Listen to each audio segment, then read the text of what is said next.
Pois bem, meus irmãos, chegamos ao ponto mais importante do culto protestante reformado, que é a pregação da palavra. Por isso, quero convidá-los a abrirem suas Bíblias lá no texto de 2 Coríntios, capítulo 4. Nós vamos ler os versículos 7 e versículos 15.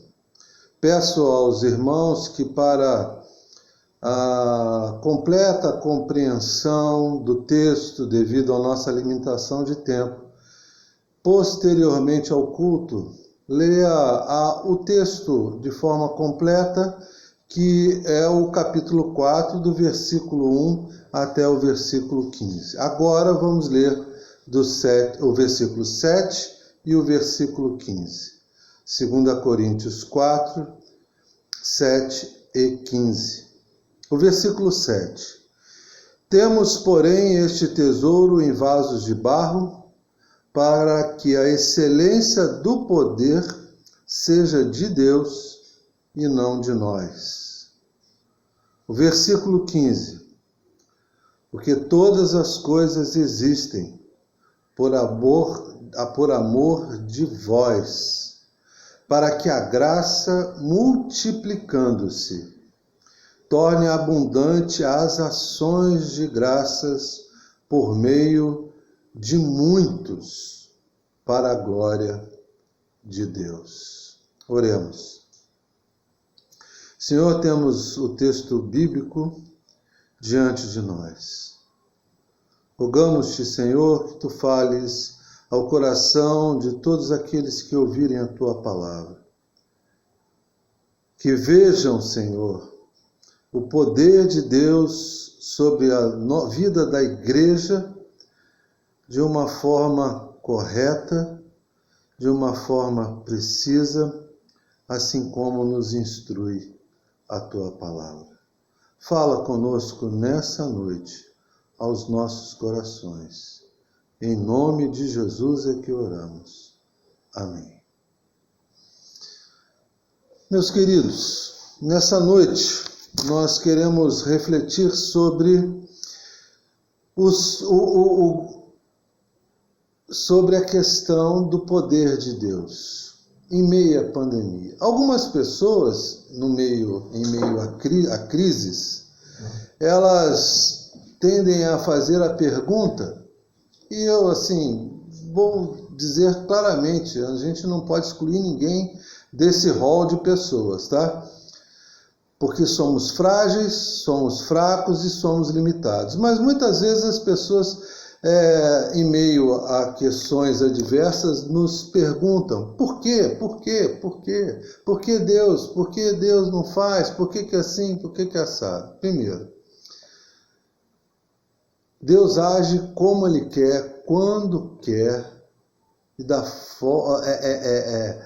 para que os objetivos dele sejam alcançados. E isso já nos coloca num grande contraste em relação aos dias de hoje. Que contraste é esse? Hoje vivemos dias em que devemos vivê-los no ápice do prazer e da glória própria.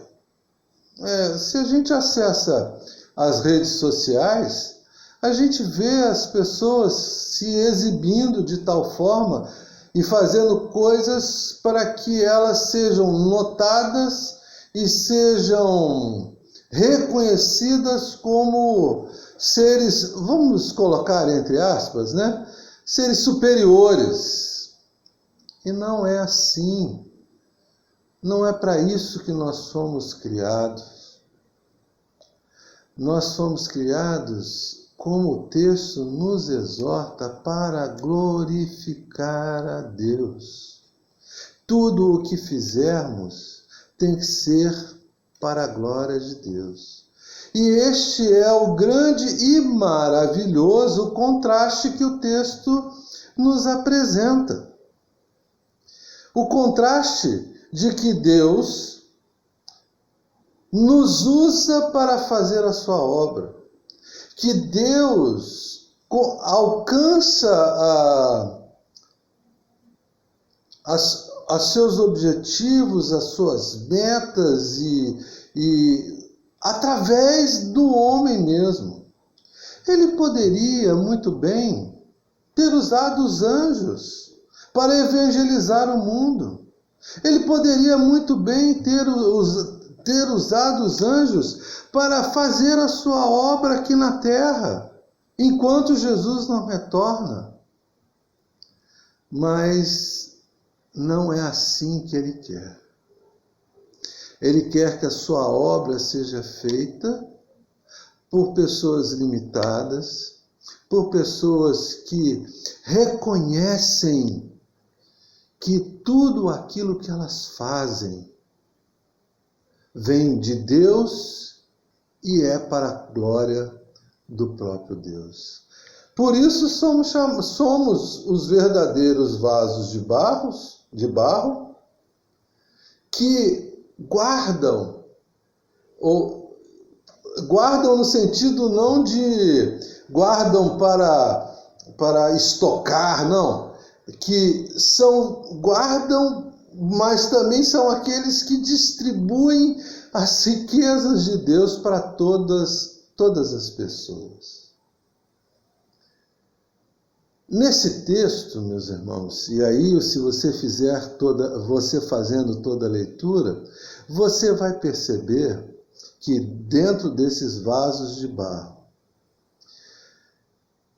e vai perceber que nós realmente somos muito limitados, porque nem a fé é nossa.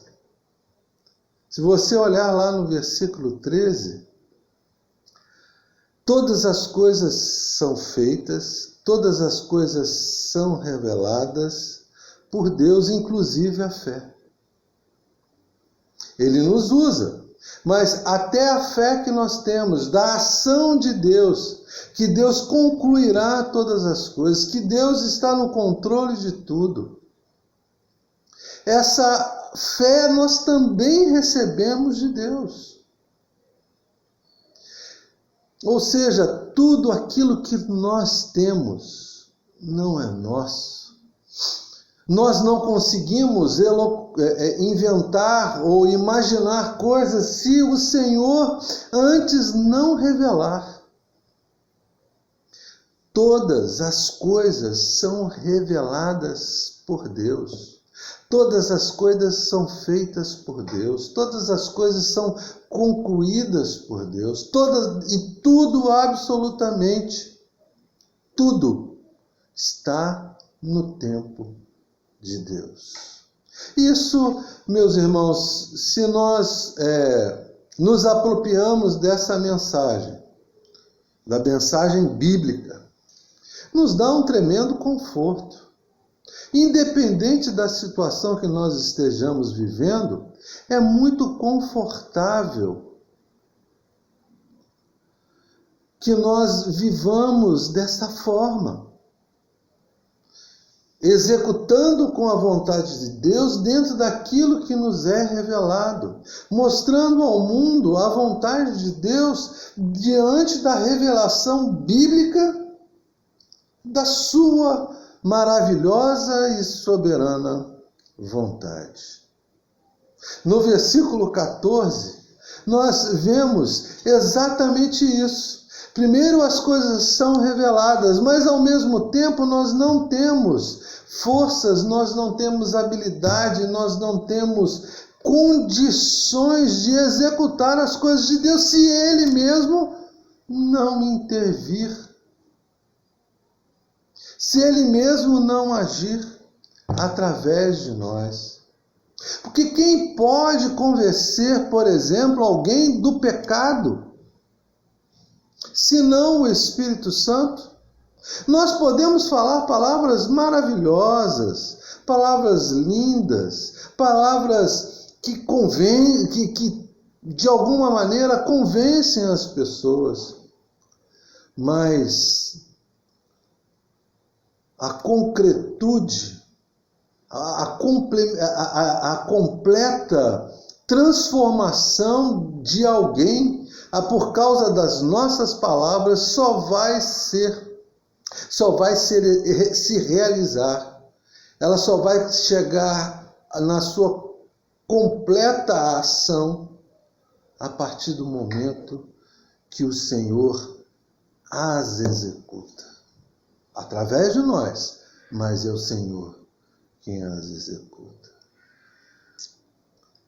E por fim, meus irmãos, nós temos essa maneira de viver, reconhecendo que somos vasos de barro.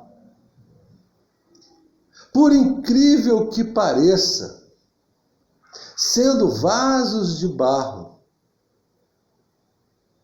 por causa da ação de Deus na nossa vida, tudo que viermos a fazer glorifica o nome do Senhor. Todas as coisas glorificam o seu nome. Vejam que no versículo 15, o Senhor faz tudo por amor de nós. Tudo que Ele faz é por amor a nós, mas que redunda na glória do Senhor. A obra que temos para executar, tanto na igreja de Bancários, quanto na igreja de Parque Royal, como qualquer outra igreja, ou como qualquer um de nós, a gente tem aí para observar uma importante questão, que nós temos certeza de que estamos no caminho certo, é porque estamos fazendo e cumprindo com a vontade do Senhor, e os resultados que obtemos glorificam o nome do Senhor. Exaltam o nome do Senhor. Não exalta a Igreja Presbiteriana de Parque Royal, não exalta a Igreja Presbiteriana de Bancários, exalta o Senhor da igreja.